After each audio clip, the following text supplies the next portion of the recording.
Humans, my name is Mike, the Herald of the Gods.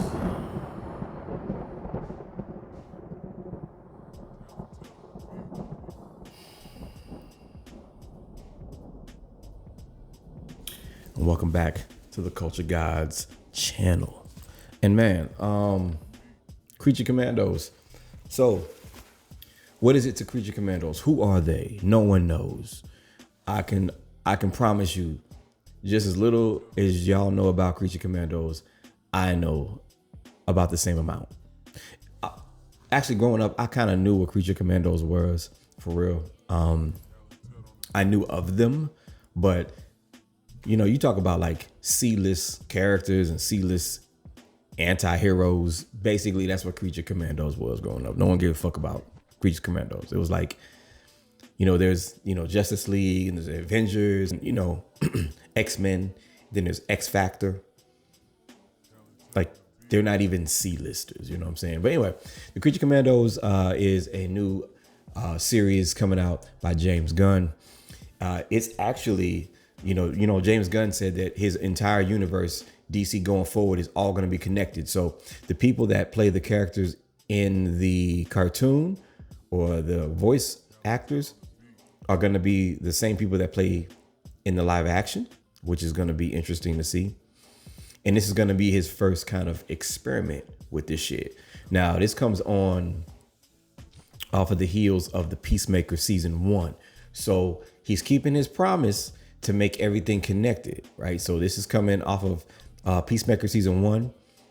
And we'll have Creature Commando season 1, and then season 2 of the Peacemaker will be coming out soon, and then a live action series of Creature Commandos. So the Creature Commandos, obviously, it's headed by Amanda Waller, who, as you know, put together the Suicide Squad, or she's in charge of putting together the Suicide Squad. There's many different versions as there's been over the years, but Amanda Waller, she's back to do that.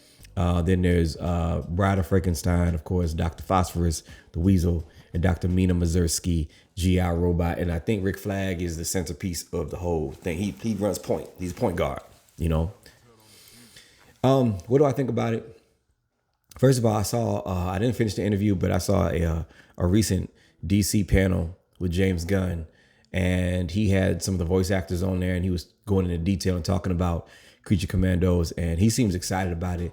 I love that James Gunn is so passionate about the DC universe and putting everything he has into this, you know, even though, you know, we kind of gave him shit about the whole crypto thing, you know, in my last video about crypto, you know, I just think that it's kind of early to be throwing all these extra sideline characters that don't even come into Superman's story in the comics for years down the line. You know, if we can get a pure, solid solo run of Superman movies, standalone movies, not with Batman, not with Wonder Woman, not with Crypto, just Superman, pure, plain and simple, I think that would really set the universe up for great success in the future. But that's another conversation for another video. The Creature Commandos looks like it takes place, I think it's modern day. So, you know, with all the other storylines is modern day. But I think it came out in the 60s. These characters, you know, the Bride of Frankenstein and G.I. Robot, and all these are coming from like Nazi and World War II era, you know, times, basically, in the comics that it was. And they're kind of staying true to that in the show too. But, you know, James Gunn talked about how, you know, he is passionate about it. He loves monsters. And actually this was already created and set and ready to go before he jumped on. And he basically jumped on. The title was there. The idea was there when he jumped in and made it and fleshed it out. And, you know, from what he's saying, you know, in this interview, you know, he's saying that, you know, after episode 1, he was kind of skeptical. And after episode 1, everyone loved it. Episode 2 and 3. And as they kept going down the line, every episode, the whole cast, everybody just kept talking about how amazing it was and how fire it was. And so I'm like, all right, cool. That gives me some hope that this show is actually going to be kind of cool, you know. We'll see. Now, what I will say is that one thing that DC does right is animation. Now, this is going to be a really gory action show, you know, animated show. But DC, if you don't know, is known for that. If there's one thing that DC has gotten right over the last, I'd say 2 decades, DC animation.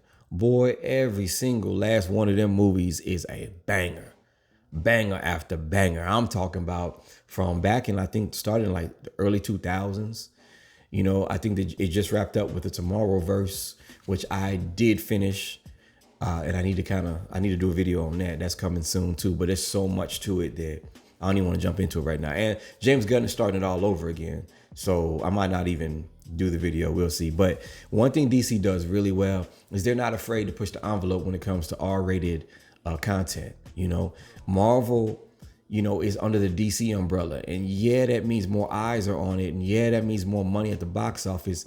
You still got to remember, you playing with the mouse. Pause. You playing with Walt Disney's heir to the family and how they're deciding to run the shit. And yeah, it's still family friendly. DC has gone in the entire opposite end of the spectrum. And that's what I was talking about in the last video. DC does adult, R-rated, mature comic book content. And they're not afraid to do it. And I absolutely love it. So yeah, we'll see what Creature Commandos has in store when it comes out. Not sure when it drops, but when it does drop, I will be right there and I'll be right back to give y'all my personal review for you and the gods. Pull up on me in the next video. Don't do it for me, do it for the gods.